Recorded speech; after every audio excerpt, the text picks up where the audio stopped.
Great, thank you. Good afternoon, everyone. It's R.T. Freeman from the Ontario Trillium Foundation. Before we hear from our panelists today, who I'm really very excited to hear from as well, I'd like to provide a quick overview of our foundation and its collective impact efforts. It's interesting that 70% of the folks in the calls are not grantees of our foundation. So I just want to quickly let you folks know that the Ontario Trillium Foundation's investment strategy focuses on 6 action areas, one of which is promising young people. Each action area was developed from evidence-based research and guide our foundation in building healthy and vibrant communities. We're really happy to be partnering with Tamarack Institute to provide a series of free webinars about our collective impact stream, focusing on each action area. And obviously today, it's the Promising Young People action area. So in terms of who we are, the foundation is an agency of the Government of Ontario, and our mission is to build healthy and vibrant communities by strengthening the capacity of the voluntary sector. Each year, we invest $110 million in over 1,000 organizations.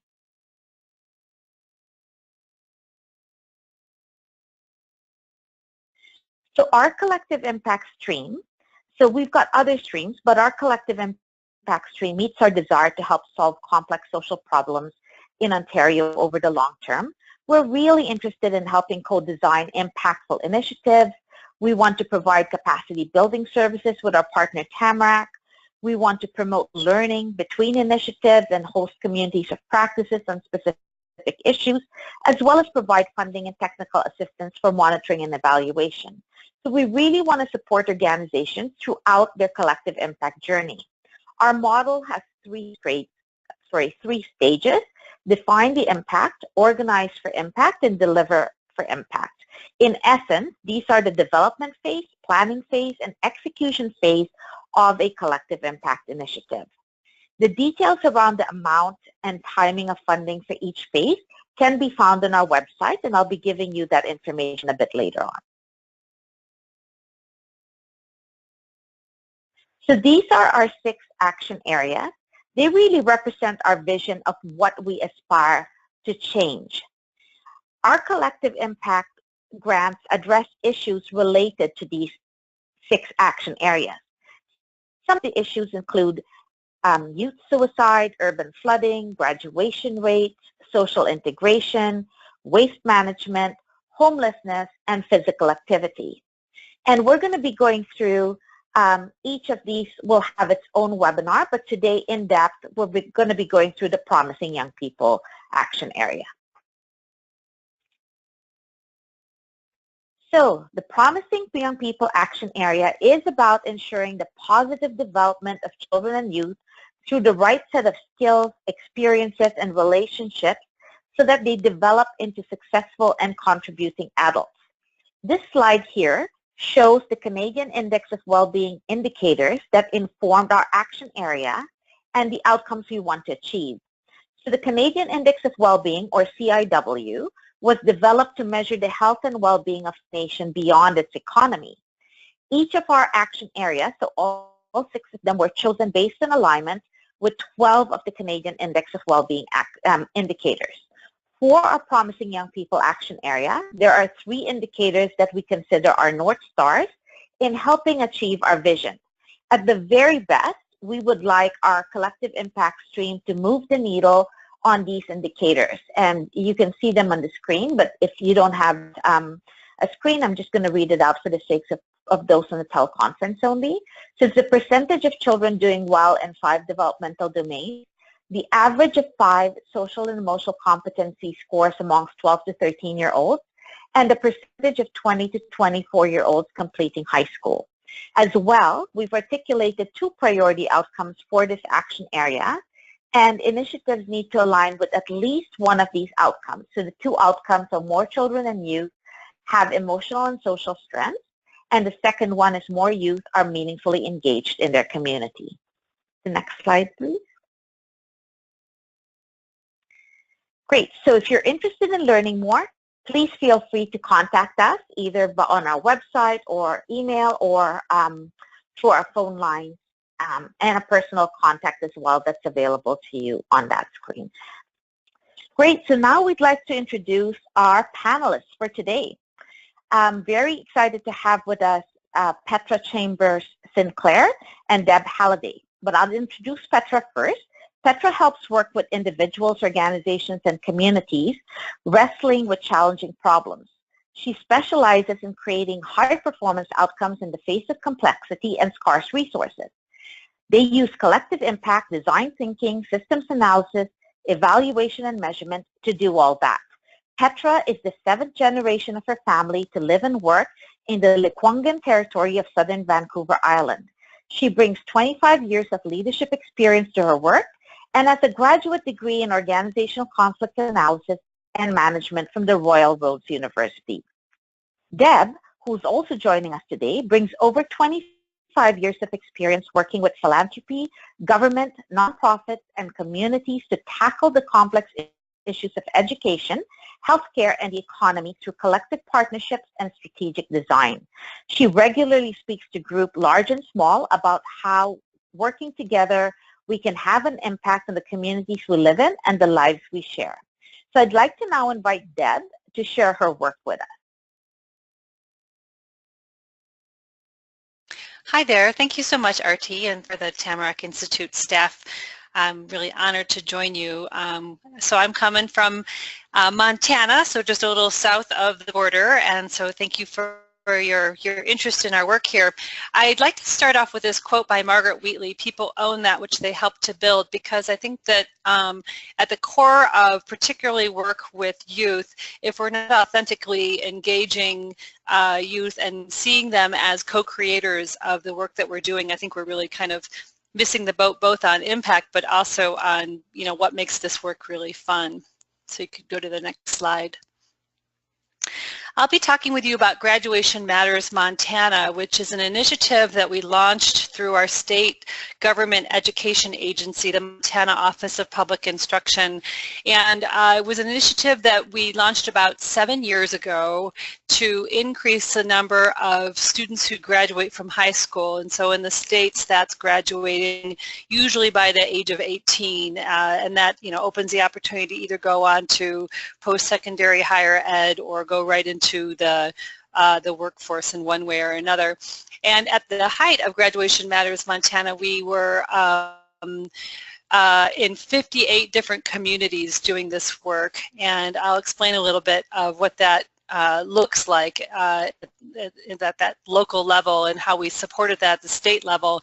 But I like this slide because it shows all the different ways that local communities really interpreted and owned the Graduation Matters initiative that they had. So you'll see up sort of central top, you'll see a beaded medallion from Browning on the Blackfeet Indian Reservation, and then you'll see, you know, just below that, Missoula, which is one of our larger cities. That was their way of expressing that on their stadium marquee. And so just different ways that local communities did what we really encouraged was the tagline of Graduation Matters was locally designed, locally implemented, based on what works in Montana. And so this slide to me really is emblematic of how local communities can create and own their own understanding of what this work is. So the next slide. So this is a picture of an elephant's eye, and I'd like to use the old adage of the blind men who stumble across an elephant and argue about what they find. So somebody is touching the tusk and they say it's sharp and cold, and someone is touching the ear and they're saying it's wide and floppy, and they all argue about what it is that they found. And of course, they're all correct in their individual interpretation of the beast, but they have a sheltered or narrow understanding of the full magnificence of the beast. And I think that that's a really helpful metaphor for me, because in our work, you know, we each come with our own perspective and understanding and biases and aspirations.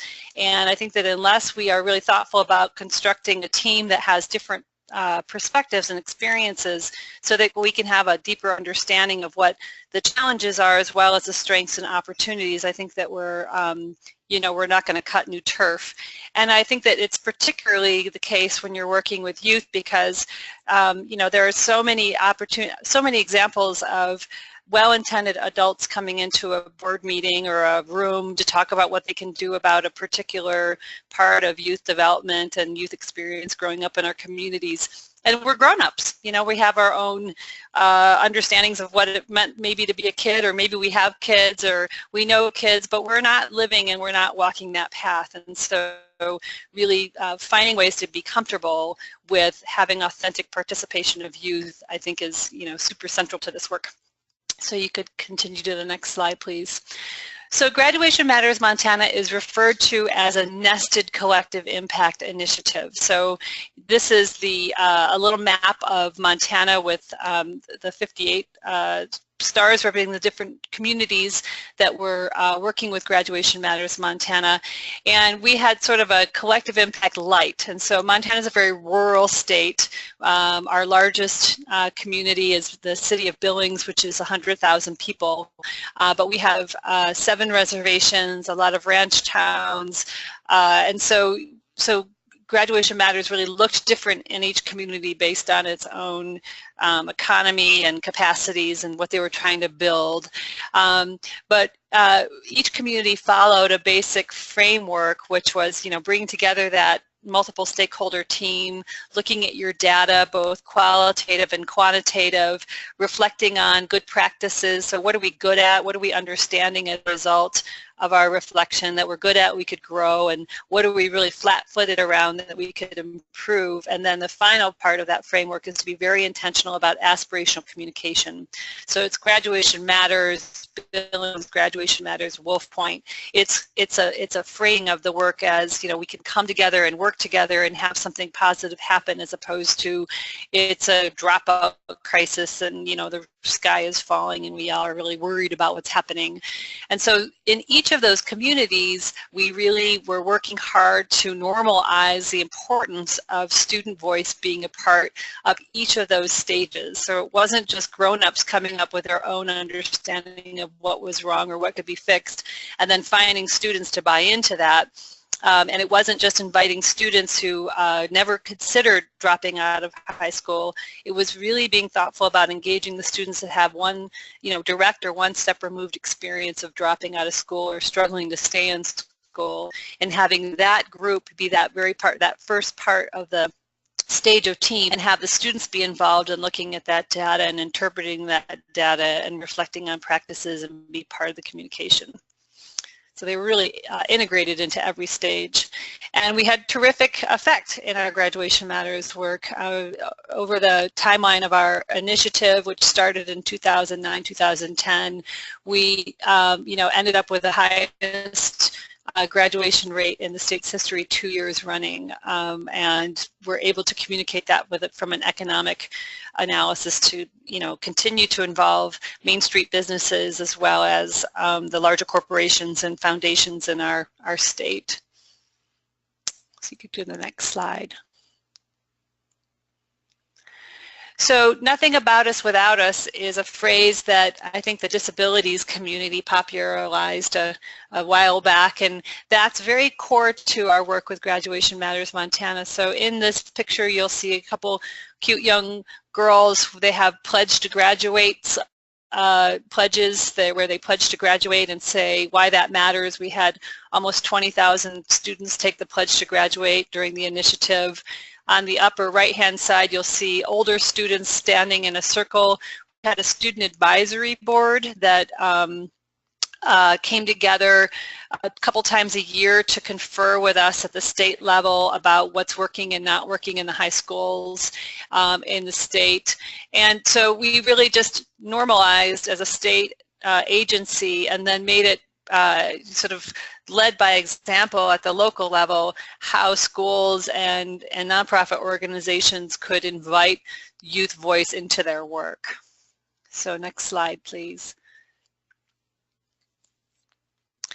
So this is the Graduation Matters theory of change, which is our best effort to understand what it is that all came together to make Graduation Matters Montana have such a meaningful impact in such a short amount of time. And what I mean by that is that of those over 50 communities that were part of Graduation Matters Montana, each community was able to advance their goals around more students graduating and fewer students dropping out each year.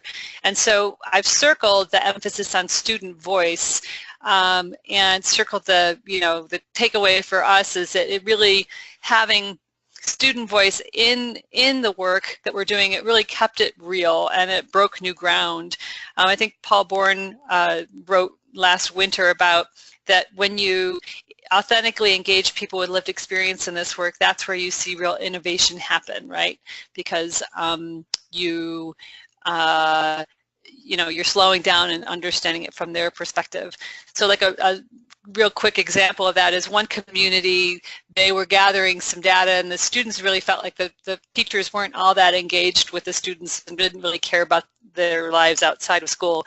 And so in the slowing down and talking to students and talking to teachers, one of the things was, an example was that the teachers never came to the football game or the basketball games in the wintertime, and it was a small community where the basketball game is sort of the big central community event of the night. And it turned out that the teachers didn't come because the gym was so overcrowded and there was never a place to sit.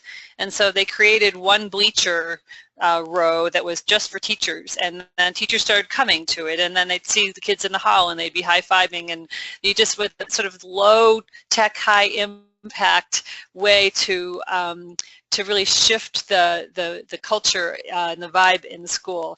And that's an example of something that would not have been thought about just in isolation of the student's experience. So next. So there's several different ways that we integrated student voice in our work, and I'm going to talk about a couple of them: the Student Advisory Board and the I Pledge to Graduate. We also would do summer summits where we'd bring people together once a summer, about 250 people, and had a real emphasis on every community bringing a couple students, and then had student breakouts and student-led pieces, and really normalize that local community participation with students. But on the next slide, I'll talk a little bit about how we structured our Student Advisory Board. So our Student Advisory Board was 40 high school students who came together twice a year for a dinner and then a day of conversation with us. And we really emphasized a microcosm of Montana students. So, the valedictorians, students who dropped out, students from all the different kind of economies of our state. And to create that microcosm, we had a two-step nomination process. The first was that anyone could nominate a student, not just the school, which is kind of typical for a student activity, but also family members or community members.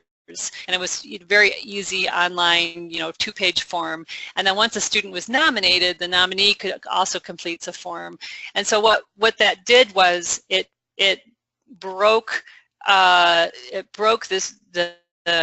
potential of student leadership outside with just a perspective of the school, and also allowed us to have more communication with family and with community. And so then in that, in the application, we asked them to describe an obstacle or a barrier they had to overcome. So, we were looking for students who, had something real that they had been working on in their lives, irrespective of where they were in that bigger picture of success or struggle. And we structured the advisory board meetings so that they really were advisors, and so it wasn't just a leadership development experience for them. We needed something from them, right? And so we'd have a topic like suicide prevention or graduation or college and career readiness, and we'd give them some information, data, and descriptives, kind of what some of the challenges that we were working on as professionals in this, and gave them time to compare notes with each other at their tables. And so you'd have very, very rural people, students comparing these topics and how the school and the community and their families deal with them. That very rural student would be sitting next to somebody from an Indian reservation and somebody from an urban area, and they'd compare notes. And then after they had some time to sort of think about that, then they would engage with my boss, a state superintendent, to start talking about, well, what are some of the options for action and improvement, really with a focus on strength-based, like where is it already working really well and what could we learn about that for other places. And the last slide I think I have is just our graduation matters. Montana, I pledged to graduate. And so our very first student advisory board meeting, one of the students stood up and said, you know, no one's ever asked me if I'm going to graduate from high school, and I see all the adults, you know, worrying about us, but I would like to stand up with my peers and say, you know, I'm in, I'm going to do this. And so we did a little research, and similar to things like Alcoholics Anonymous or Weight Watchers, where you pledge to yourself that you'll do something and you publicly state that, it gets into a different part of your brain, right? And so we worked on this, I pledged to graduate, and it ended up being an activity that a community or a school could launch with students helping to plan it, and we had all sorts of creative, fun ways that communities were really able to very articulately, distinctly, intentionally say, I want each and every one of you to graduate. So it was very fun. So that's a quick overview of some of the work we did with Youth Voice. Great, thanks a lot, Deb. And we'll be looping back with you in our panel conversation. It was really great to hear about, especially how you moved that needle in just 2 years to the highest graduation rates. But now we'll hear from Petra. And Petra, I'll turn it over to you. Thank you, Artie. And good morning, everyone. Well, it's morning where I am anyway. I'm on the call from Lekwungen Territory over here in Victoria in British Columbia. And as Artie mentioned, I am part of a collective impact initiative here called the Child and Youth Health Network. I have been part of this network since it started back in 2013, and I have also served as coordinator of the network for a number of years, but I stepped away from that role last year so that I could work with other communities on collective impact initiatives. But I still work on a consulting basis with the network here in Victoria. And the Child and Youth Health Network is still very dear to my heart. I feel like I've seen it grow from its babyhood into something that's starting to look pretty cohesive. Is really exciting and really rewarding. The focus of the network is on improving health outcomes for young people with an emphasis on child and youth mental health. And we have most of the major players involved, government, including our regional district and municipalities, and lots of representation from our health authority. We have school district representation, post-secondary institutions, and of course lots of nonprofit organizations and local coalitions, and we also have local funders at the table, which has been great. We are definitely missing some key partners. We're missing business. We're missing representation from our local First Nations. And for the first few years, we had a lot of community members involved, and we had really strong youth involvement. But one of the interesting things has been that the network just really didn't have the capacity to sustain these relationships, so some of those have fallen away. So that's been something that I have learned a lot from as this has progressed. And it was the collective impact model, actually, that brought us all together initially. We all kind of learned about it. There was a lot of buzz about collective impact at that time, as there still is. And then we all just sort of started coming out from our silos and like finding each other and talking to each other, and the whole initiative really grew from there. So it was very grassroots in that way. And I think it was a combination of desperation. So there was this shared sense of urgency, and that's one of the preconditions of collective impact. But also with that desperation was the hope that the collective impact model gave us. So this combination of desperation and then the hope of the collective impact model got us started in the beginning. I'll just tell you a little bit about some of our achievements, and then we can move on to the next set of questions. So I think our first achievement was convening across sectors and sustaining that engagement for 4 years while we got our common agenda and our theory of change sorted out. And 4 years seems like a really long time, and it is a really long time, but that is how long it took for us, because even we had all the right people around the table from the beginning, and even though we had all agreed that the urgency was in the area of child and youth mental health, and that improving mental health was our collective goal, we really and truly didn't know how to get there. That was really interesting to see that, all of these really intelligent, experienced people around the table, and we were like, yeah, but we don't know how. So that was a lot of our early work.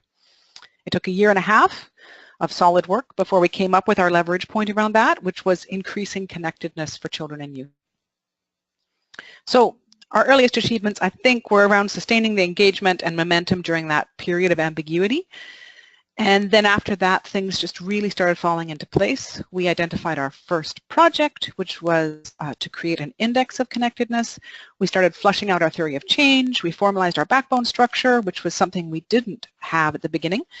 And so in terms of tangibles or deliverables, that's where we're at now. The Index of Connectedness, we've been working on that for a year and a half, and it's almost done. We have consensus around our theory of change, and we've uploaded some documents around that on the call here if you're interested in checking those out. And we have a backbone structure. So we're much less of a wild group of people with a crazy dream, and we've really grown up. Or the network, I should say, the network has really grown up. And now we're focusing on developing a communications campaign to get people in our communities aligned behind this idea of increasing connectedness for children and youth. And we're moving ahead to identifying strategies for improving connectedness in 4 areas, and those are family, school, community, and peers. So that's our quick summary of where we're at right now. Great, thank you very much, Petra. Again, very interesting to especially hear about the time frame and the length of time it took, and you know, even with a lot of different collective impact frameworks, I think taking it slow and doing it right is you know, needs to be part and parcel of integrating and the science behind the work as well. So we're going to be moving to our panel discussion, and so these questions really are for both of you. And we'll start with the first question, and Deb and Deborah, feel free, Petra, feel free to jump in. But it'd be great to know, to what extent are you engaging those with lived experience in your collective impact work? And what are some of the challenges you face, if you can expound on some of those? Sure.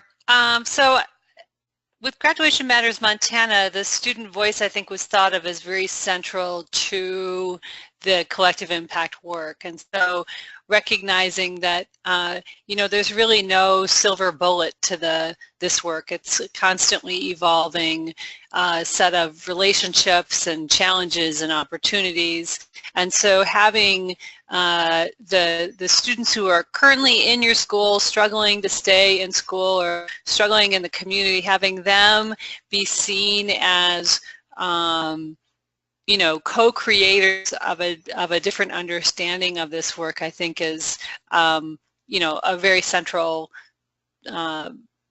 value to this work.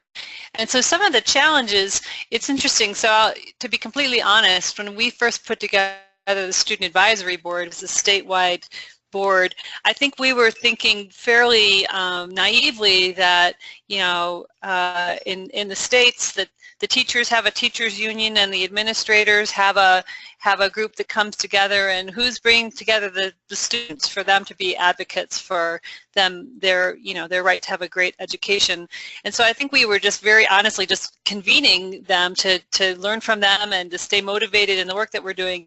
But it had this really interesting effect on the local communities. And so a lot of schools, when they nominate a student to participate in something, they usually pick their best and brightest and shiniest representative from the school to go, you know, visit with the state officials. And so we were, because we had students who were being nominated from family and community as well as school, we would have sometimes, you know, the kid who nobody really paid much attention to at the school was coming to our state capitol to visit with the state superintendent. And so that really enlivened the awareness and the commitment of many local communities to bring the voice of the students who are not thriving in the schools to be a part of the conversation. And so I guess, you know, where that fits with other organizations' strategies, I think to the extent to which you can figure out how do you lead by example around engaging youth and recognizing that youth live in an ecosystem in their own worlds, and so how do you, you know, best leverage change and opening of new opportunities by both the way that you work with youth and how understanding how they then move in the community that they live in outside of the time when they're with you. Mm-hmm. Petra, do you have anything to add to that? Sure. Yes.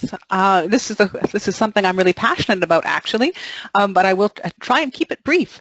To address this question, I think I just go a bit broader than just the Child and Youth Health Network, because the challenges that I have experienced around this piece, engaging people with lived experience, have cropped up over and over again in all kinds of communities that I have been working in.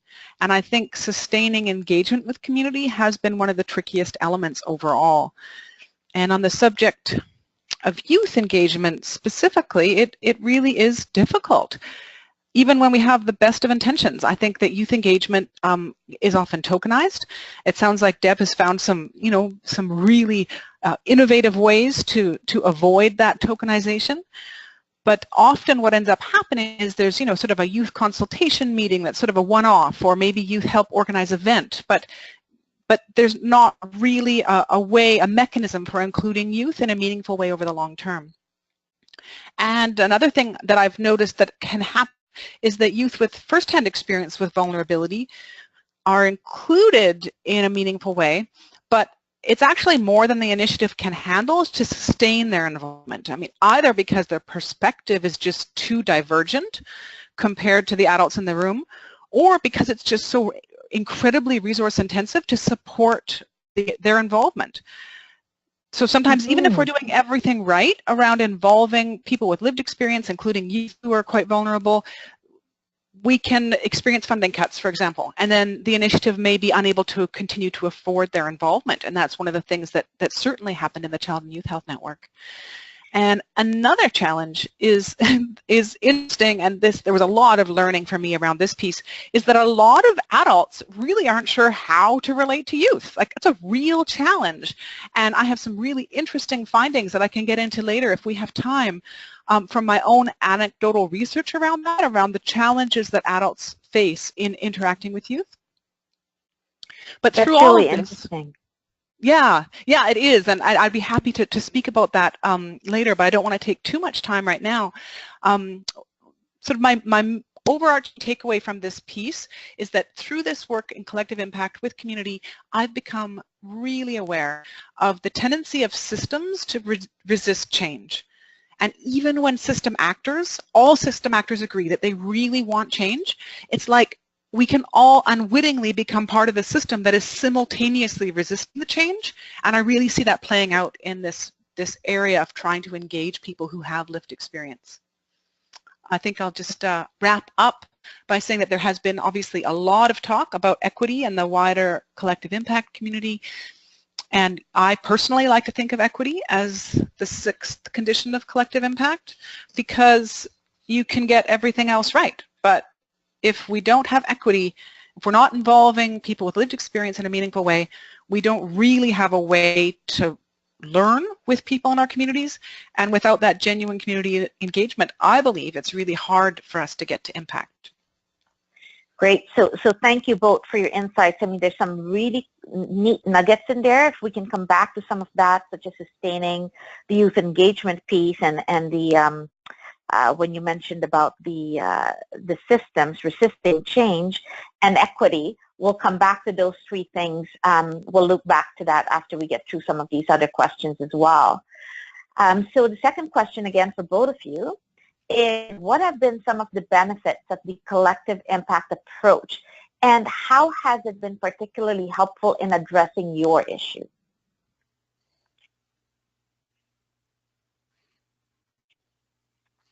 Petra, do you want to start with this one? Sure, I'd be happy to. Benefits, yes. I think collective impact has really given people hope. And I'm not entirely sure why. There's something about the model that seems to inspire hope when even like in the first day that people learn about it often. So I think that hope has been really powerful. And then it turns out that collective impact also offers a structure that holds up. It's a pretty powerful container for engaging people, bringing them together around trying to create big system change. So that combination of hope and structure, you know, that's a pretty powerful combination, and I see that as being one of the core benefits. And I think as a result, it has brought people together in a new way. And I think another thing that I've really noticed, certainly been true here in the Child and Youth Health Network, is that that coming together has enabled us to collectively maximize our assets.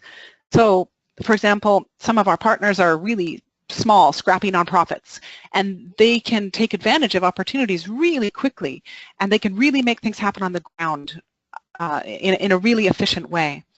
And so we've been able to really harness that and use that as a strength. For example, one of those organizations stepped in to act as our interim backbone and fiscal partner before we had our structure sorted out. So it was beautiful that, you know, they were just able to kind of consult with their board.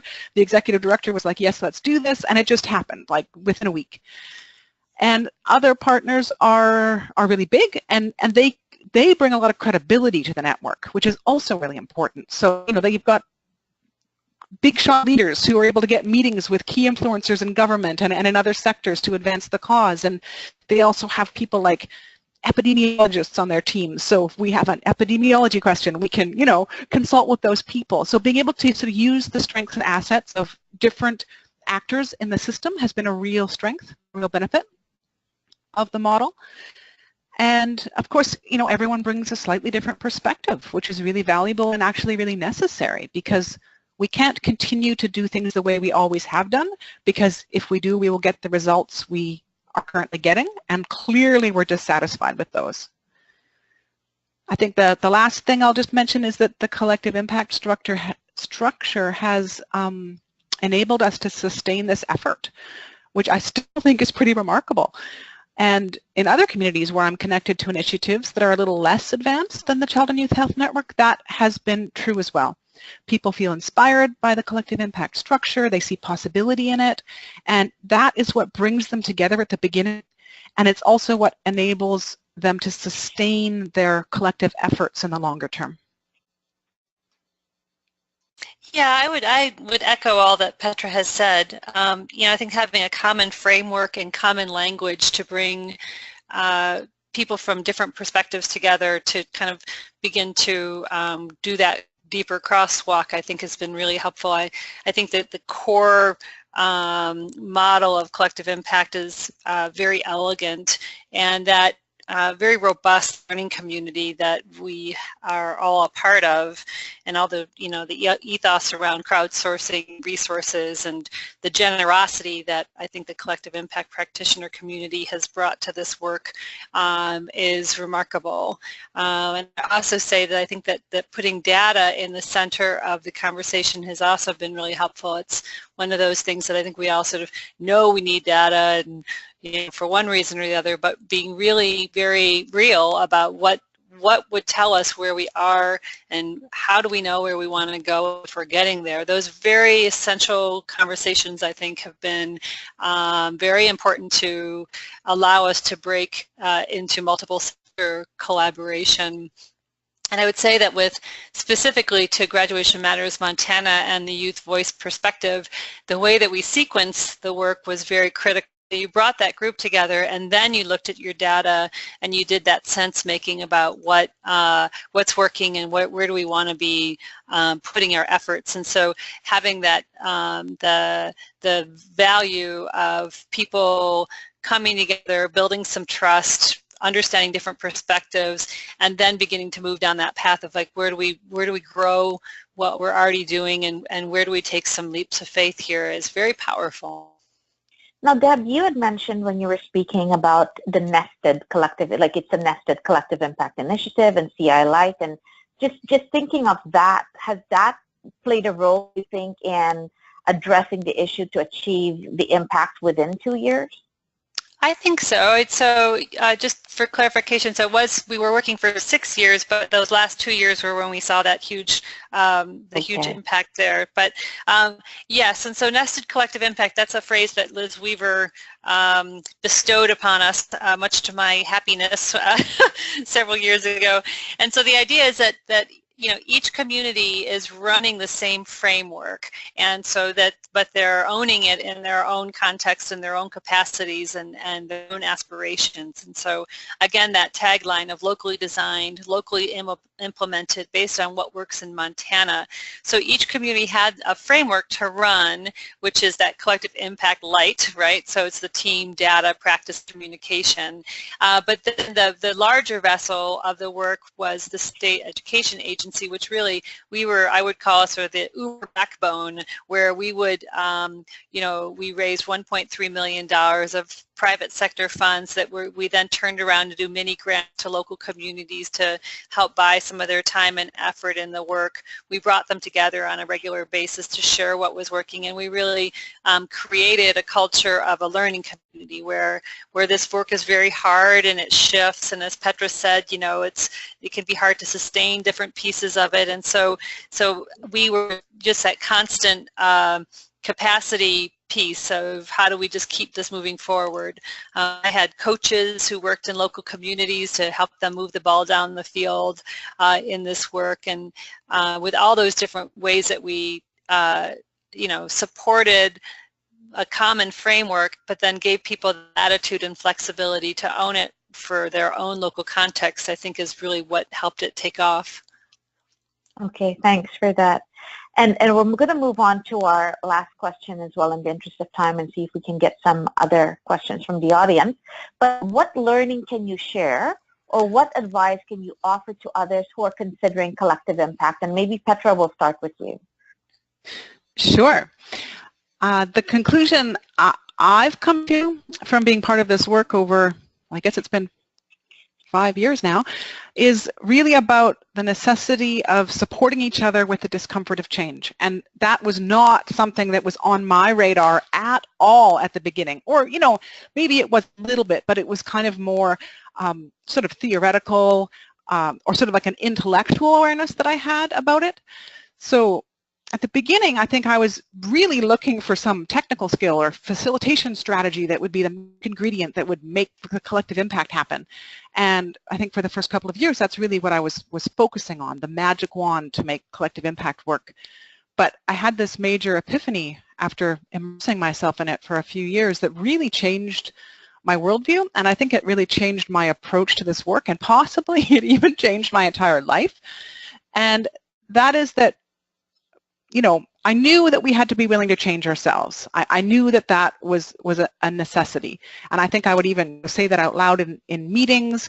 But one day I really got that. I really got what that meant. And I came to understand how difficult it is for people, myself included, how profoundly uncomfortable it is to actually go through that process of change. It's really easy to say, oh yeah, sure, I'm down with that. I'm willing to change in order to change the system. But when it comes down to it, it's often too much. And I think that's one of the ways that we inadvertently end up participating in the system's resistance to change. So it's like, yes, we want the change, but in effect, we almost end up resisting our own efforts to change because we become so uncomfortable internally. And so without meaning to, we can end up working at cross purposes to our own initiative. And this is something that I could talk about this for an hour. I know we're short on time, so I'll just stop there. I could certainly loop back and talk about that a bit more if we have time in the next 10 minutes. Okay, thanks, Petra. So basically, in a nutshell, it's making sure that everyone's being supported through this time of change and really understanding what it means to change ourselves in order to change the system. Yes, Deb, over to you. Sorry, go ahead. No, that's fine. You summarized that beautifully. Thank you, Petra. Okay, Deb? So I would say that the learning that I've had is very much related to the conversation we just had with the second question, which is that that there is learning community and there are different practitioners weighing in with real authenticity about what this work is and how hard it is.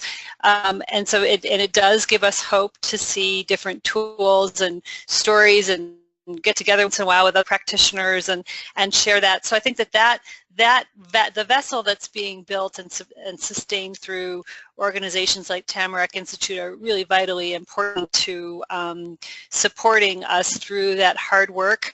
I would say that, you know, one of my favorite sayings is an old mentor of mine, that you go slow to go fast. And so recognizing that the importance of relationships and trust and understanding the natural rhythm of people shifting their mindsets and shifting their behaviors, sort of honoring that and recognizing that if you do that groundwork well, then all sorts of magic can happen. And so if you don't have those relationships, if you don't have that trust, anything can really blow it up. And so, you know, outside of the work with youth, I'm doing a lot of work right now in early childhood and helping coach 4 different collective impact initiatives here in Montana, as well as sort of scope a statewide initiative. And some of the coaching I do with the local backbone staff is to have patience around shuttle diplomacy. That you know, you can't just get everybody in a room and get consensus and move forward as an army on a regular basis. You know, most of the time there's a whole bunch of cups of coffee and side conversations, and you know, trying to understand this and having that sort of being a sensate, right? Sort of really continuing to be sensing and to have a beginner's mind in your work ongoingly as different people come in and different organizations shift. And so being able to hold that center of vision and then understand that this stuff is, as much as we're working in systems, it's also human relationships that make up so many of those systems. And I think that collective impact allows for us to have a more complex understanding of what we're trying to change, and as well as Petra was saying, gives us hope that we can change those things. And so for the people who are listening on the webinar who are just kind of curious about collective impact, what I would say is it's a very vibrant community of practitioners who are trying to take on very complex work and are finding support through tools and partnerships and relationships to do that work over the long haul. Great, thank you for that. I really did enjoy what you said about going slow to go fast, and even, you know, the balance between results and relationships and the process, and you know, we've heard other folks say that it's the quality of the relationship that determines the quality of the outcome. So spending time on that is definitely key. So I'm just going to move to Heather to see if we've got questions from the audience. We don't have any right now, but I actually have a question. Okay, great. So just listening in on here, and Petra, you said about the collective impact model and how it gives people hope. I remember 7 years ago when I stumbled upon collective impact, and up until then I just felt like I was feeling my way in the dark. I was trying to get people together, 2 counties to move together around a health plan, and I was feeling my way in the dark, and then I came across collective impact, and it gave me a light bulb. It gave a light on the work we're doing, and it was packaged in a way that made sense. And I think that's why people have gravitated to it, is because it has it's packaged, and it allows you to kind of move in a way that makes sense. It reinforces the work we already know. It helps you with tools and ideas on stuff you don't know. And so that's sort of my take on collective impact. But I have a question for Petra, in that you talk about one of the successes is sustaining your partnership over the 4 years. Can you just elaborate a little bit more on how did you sustain the partners while you were trying to do that grueling work? Well, I don't know, actually. People just continued to stay involved, and throughout the entire process, I can remember feeling a little bit surprised, because a lot of us have, we have collaboration fatigue. A lot of people have been in the nonprofit sector for, decades, myself included, and we've sat on all kinds of boards and, come together in different kinds of collaborations for different types of initiatives. So it's not like we're new to this work. But I think just what you mentioned just now, the fact that collective impact packages this work in a different way, I think that gave people enough hope that we could actually change things that they kept showing up to meetings. And ultimately that's what it took. It took people, on a Monday morning looking at their calendar and being like, okay, am I going to go to this meeting about this collective impact initiative, or am I going to do this list of 1,000 other things that I have to do? And over again, people made the decision to come out to the meeting and to continue the conversation, even during a couple of years of quite profound ambiguity where we really didn't know what we were doing. So in answer to your question, I don't know, but I think it has something to do about the collective impact model itself and how it resonates for people. Mm-hmm. Thanks for that. And I knew there probably wasn't a cookie cutter answer, but it's something that we all struggle with, and to know that it's common, and that, the other thing about collective impact is that it moves at the speed of trust. And so building that trust, people understand the system, the theory, and the model, and they start trusting it, then they gravitate towards it. Yeah, I would say, this is Deb, that one of my favorite quotes in regards to this is that Martin Luther King Jr. said, faith is taking the first step even when you don't see the whole staircase, right? And so I think that part of what I think has helped me create and sustain what I think of as sort of a vessel for this work to happen with folks is tapping into that that innate sense that people have that what they're doing isn't getting the results that they aspire to achieve in their efforts.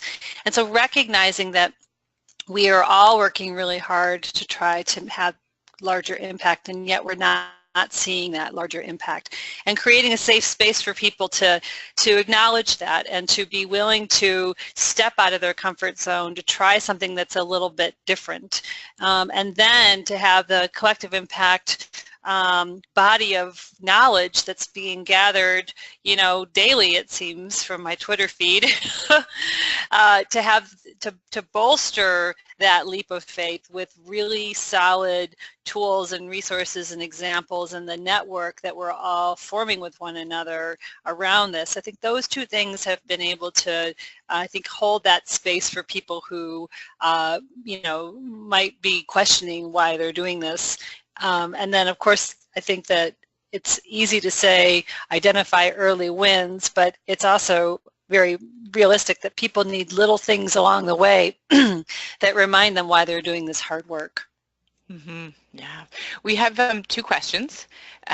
So the first one is from Jeanette, and she says that she's starting to explore collective impact for a food system change plan for a province.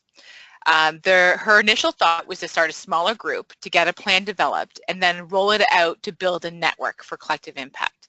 She's had someone come forward that wants to build the network first to keep engagement. What should she do? This is Petra. I think, I would need to have some more information. I'd be happy to chat with her more about that off of this call, but in my experience, it often makes sense when there's a question of should I do this or that. Sometimes the answer is to kind of move forward with both. And as I said, I don't really know exactly what it is that she's looking at, but sometimes we need to iterate, we need to kind of work on building our network, and we need to, maybe also at the same time work on a smaller scale pilot so that we can really get a sense of what it is that we're trying to do and what metrics we might want to use to measure success. Those are my initial thoughts. Deb? Yeah, I think that's right. I think that I like to talk about 100 cups of coffee, that you never underestimate the value of just talking to a lot of different kinds of people who interact with the issue that you're thinking about wanting to impact before you take on a big commitment, but so that you can begin to understand a deeper way that things interface, and sometimes that begins to shake out some obvious next steps. So that's just another piece of strategy that I often use myself. Mm-hmm. So Jeanette, if you want to reach out to Petra or Deb, in a post email, we'll send out emails so you can connect afterwards. Petra, the last question is for you. Were you paying the youth to be involved in the initiative? Just wondering what the in quotations kind of buy-in was for your youth. We did have some honoraria available for youth sometimes, and that was funding dependent. And so we were kind of cobbling everything together and patchworking together funding for this initiative. So we didn't have, core funding to start out with. And so what was interesting for me is that, of course the youth were happy to receive the honoraria when it was available, and it's like, $10 gift card to a grocery store for coming to a meeting kind of thing. But also when we didn't have it available, we were really open about the fact, like, look, we don't have any money, we can't, we can't give you an honoraria. They would still come to meetings. So we believed in being able to provide the youth with something, especially because we were working with really vulnerable youth, many of whom were not housed, were really struggling with their mental health and didn't have a really supportive infrastructure. So just to acknowledge that. And the other thing that we always tried to do no matter what was to provide food for the youth, like stop in and get them something to eat before a meeting, that kind of thing, just to make sure they were able to be there and they weren't distracted by being hungry. And I had this question for you, Deb, too. Did you have funding for youth participants? No, the way we structured it, they were coming to these gatherings as a student, and we would also have an adult chaperone with them, but as a state agency we were able to provide funding for transportation and lodging and food and all of that. All right, so just in light of time, we are just slightly over. So if you have any other questions, feel free to email me and I can send it out to Deb and Petra and get their input.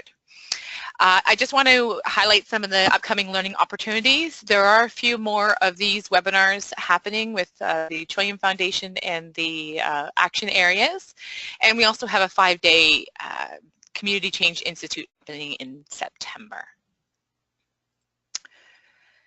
So I just want to thank Deb and Petra for sharing your insights and perspectives with us on the call today. And many thanks to all of you for joining us. Your comments and questions have helped make this a dynamic and thought-provoking conversation.